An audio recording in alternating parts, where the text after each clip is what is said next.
Hi, my name is Bill Grimm. Kimberly Stevenson. Angela Phillips. Deborah Blocker. And we are C to Teach. We got together as 4 different teachers from different areas, so we really wanted to see what was going on with the program. And so that's why we looked back at this and we said, how can we do our presentation? So when we do our presentation, it's not necessarily presenting something new or different. I think for C2 Pipeline, it's more important to present the program back to you guys. So that's kind of how we looked at it as teachers. We all have different backgrounds. I teach at Oak Park High School. I teach at East English Village Preparatory Academy. I'm at Pontiac Academy for Excellence. I'm at Oak Park Alternative Educational Center. So all of us got together, and with our different areas of our teaching expertise and with the different areas we worked with this past 2 weeks here down at Wayne State, we sort of wanted to reflect back onto the program that we've been involved in.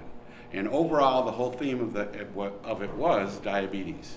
And one of the things we learned overall was that diabetes is nothing to really be afraid of. There are people all around you every day that deal with diabetes.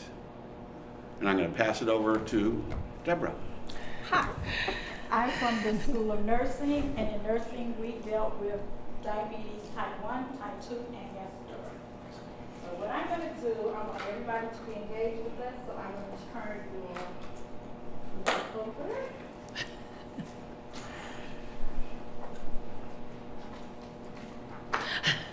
She didn't get that. Ladies first. I'm next after her. Yeah. No, I have no She's picture. like push. This one. The arrow, yeah. Okay, now, if you all will turn your plates over, you will see a fact about diabetes. And if you do not mind, can you read your fact for me? Sure. In type 2 diabetes, your body does not use insulin. Type 2 diabetes is treated with lifestyle changes, oral medication, pills, and insulin. Type 2 diabetes is more common in African Americans, Latinos, Native Americans, and Asian American/Pacific Islanders, as well as the aged population. Type 2 diabetics should know that family and friends can be a great source of support because they can care about you. Patti LaBelle was the champion for type 2 diabetes. That's how her hit song Over the Rainbow came to be after she was diagnosed with diabetes. Type 2 checking your blood glucose is one way you can know how food, activity, and medicine affect your blood glucose. Type 2 is when glucose builds up in the blood instead of going into cells. It can cause problems. Right away, your cells may be starved for energy. Over time, high blood glucose levels may hurt your eyes, kidneys, nerves, or heart. Type 2 diabetes is the most common form of diabetes. All right, and that leads us into our next section. And I basically covered the College of Medicine. And we're going to look at what diabetes is and take it from that standpoint. The basics of diabetes. Why diabetes? There are 18 million cases in the United States. It's estimated that 1/3 are unaware of the diagnosis. It's the 3rd leading cause of death in the United States, and it's the leading cause of blindness. What is it? It's a metabolic disease in which the body does not produce or properly use insulin to regulate the level of glucose or sugar in the blood. In other words, your body cannot use the fuel in the body for energy. What is glucose? Or sugar made in the body after food is digested. It is the body's main source of energy. It's the fuel for the body. What is insulin? It's a hormone produced by the pancreas that allows glucose to get into the cells to be used for energy. It's kind of like a key. There's 2 types. Type 1, your pancreas doesn't produce any insulin at all. Type 2, it's an insufficient amount of insulin, or at the cellular level, the receptors don't work. Now here's a schematic of a cell. If you look at this part here, on around, that is the cell membrane. If you notice the insulin attaches to the receptor here, it's the little red ball. When the insulin attaches, the glucose can come through these channels, those little white dots, and act as fuel for the cell for any metabolic activities that it needs. What are effects of diabetes? It can cause irreversible damage to the eyes, kidneys, heart, blood vessels, and the feet. Risk factors and complications. The risk factors are obesity, genetic family history, high blood pressure, or gestational diabetes. And some of the complications, retinopathy, neuropathy, nephropathy, it's kidney problems, cardiovascular disease, and it can lead as far as to amputations. Now, this is a great visual for the kids, and I think for you too. There are 21 teaspoons of sugar in a 2-liter bottle of A&W root beer, and that's what it looks like. And when they saw that, they're like, okay, that's a lot of sugar. Over here, the students are dissecting a pig heart so they can understand more about the cardiovascular problems that they may have, that patients may have.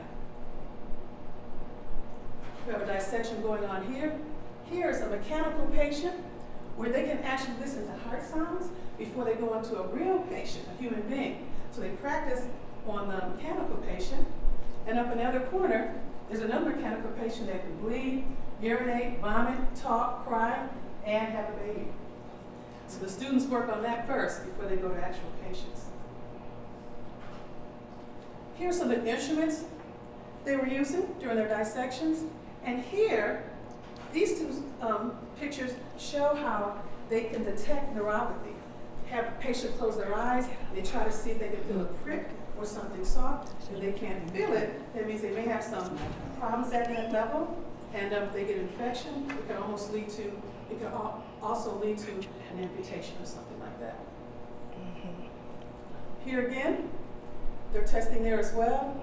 They're doing reflexes, and in this picture, they're actually building an eyeball. The instructor came in first, described the eyeball, all the parts. She gave them all these different parts, and they put it together on their own in that last slide. Here, they're working with a medical student, and she's explaining how a eye exam goes and the problems surrounded by diabetes and eye complications. And now, I'm going to turn it over to the College of Nursing. I think mine is already timed. Oh, okay. Yeah. Isn't it already Yep. done? Yes. Okay. Enough the time. Well, while you are watching the slide, it's just informational on our type 1, type 2, and gestational diabetes. And what I want to focus on today is the activities and things that we had in the College of Nursing under the direction of 2 wonderful and knowledgeable professors, Joan Beck and Dr. Margaret, as the kids called her. Our first day in class, we actually tested our blood sugar, and the kids were kind of nervous.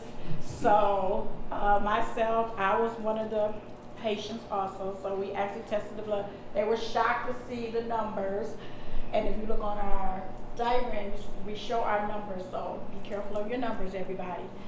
And also, we not only tested our blood sugar in class, they also was able to test their feet for diabetes to see if they could feel it, where the student had to actually close their eyes and they were stuck in different pinpoints on their foot, and every time they felt it, they were to say the word yes.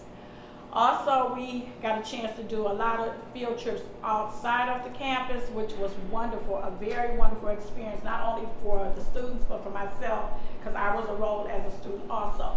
We had a chance to go to the Henry Ford Hospital morgue, where we were under the direction of mortician Pam. Oh, did you have a question? No, 1 minute signal. Oh, 1 minute signal. Okay, but that was an experience that I think every student that went would not forget that student. And we were favored by information with one of Wayne State's own graduates there. His name was Vincent. But it was a very good experience where all the students got a chance to dress from head to toe in all the hospital gear. And as their little souvenir, they got a chance to bring their scrubs home. But the whole experience in the College of Nursing was a wonderful experience for me. It's something that I can take back to my students when I go back in the fall. And I just want to thank everybody from Wayne State who actually put this program together, because it was very enlightening. Thank you. And now we're going to discuss what took place in the School College of Social Work. I want you to think about this quote. Your job is not to judge. Your job is not to figure out if someone deserves something. Your job is to lift the fallen, restore the broken, and heal the hurting. And essentially, that is what we do as social workers. Social workers wear many hats. They wear many roles. They can work at the micro level, which means that you're working one-on-one with an individual or a client. You can work at the meso level, where you're working with families, small group settings, or you can work at the macro level, where you're working with larger communities. Maybe you're working on the government level. We actually got a chance and an opportunity to visit Cass Community Social Services, in which we met an individual who works at the macro level, and we looked at what type of services they provide as far as housing within the community, giving individuals different job opportunities through green industries, in which they recycle old used tires and made mud mats and flip-flops. So those are the type of things we did in the social work field. The role of the social worker is to, number one, educate the individual. Number two, counsel the individual or the families. And lastly, find any available resources that they may need that can suit that client. But the ultimate goal as a social worker is to empower that individual and then to provide that support. Lastly, when dealing with diabetes, again, a client comes to you and has been diagnosed with diabetes, you want to educate them. Let them know what diabetes is, how it can affect the body, sort of like what we just did a few minutes ago. Next, you want to counsel them by empowering them and providing that support so they can find ways to cope with diabetes. And lastly, look for available resources. So if they're unable to, if they do not have health insurance, if they're unable to supply themselves with the proper food to eat a nutritional meal, or if they cannot afford the medication, it is your job as a social worker to provide that assistance by looking for those resources and those programs so that they will be able to receive the care that they need.